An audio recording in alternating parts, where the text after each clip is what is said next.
I haven't done a cutting video for a while, so here's a bunch of stuff I've been working on for a while.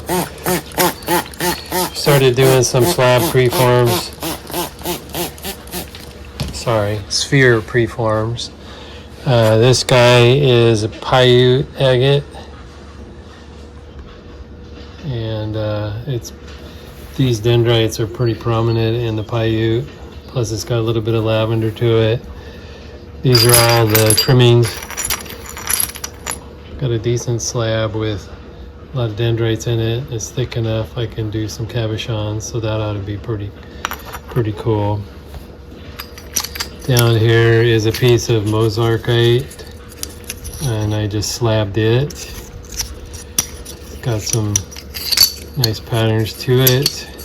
Reminds me of Wonderstone, but a lot harder. And down here I decided to continue slabbing a piece of Mexican crazy lace, and got some more really nice patterns in there, some geometric shapes, and a big thick display piece. And a piece of Brazilian agate, same thing, doing a sphere preform.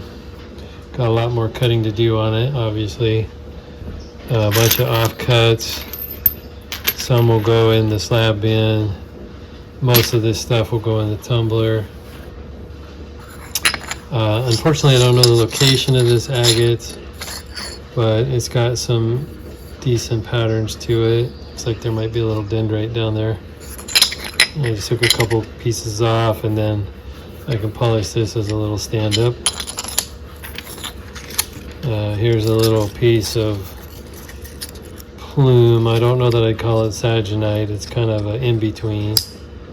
And I took some various thicknesses of slabs. People might want to do some doublets, because if you put something dark behind it, it stands out.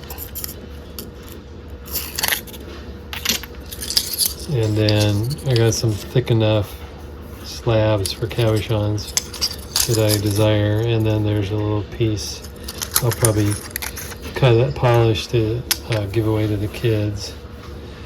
I don't know how well this will show up, but it's a sphere of labradorite, or will be eventually. There's a decent little crystal right there. And then these are all the offcuts of that. There's some, I'll have to go through those because I see some color in there.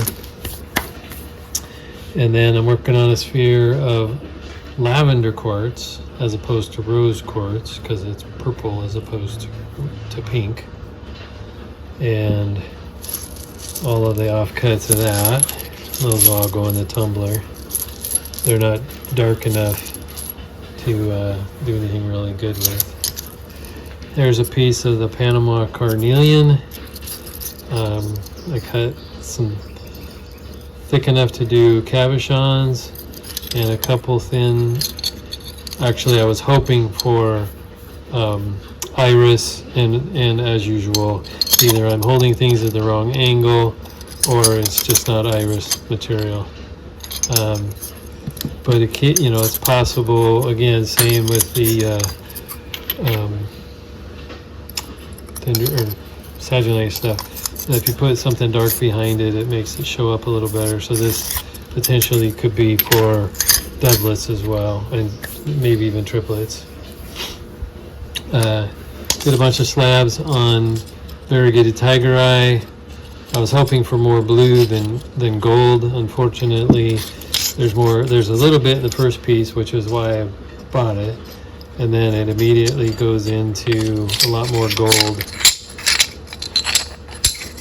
But it's still usable material. I just prefer the gold or hawkseye. I'm sorry, the blue or hawkseye. This little pile over here is actually trimmings off of another sphere, but it's still in the saw. And then over here I have a piece of Tennessee agate. It's actually more of a jasper, but it's come from Tennessee. And same thing, working on a sphere preform, and got a couple of offcuts that have potential for cabochons as well. So I'll have to look at those before I throw all the rest of this stuff in the tumbler. But most of the offcuts will just go in the tumbler. So that's what I've been working on for the last couple weeks or so. And it's been keeping my saws busy.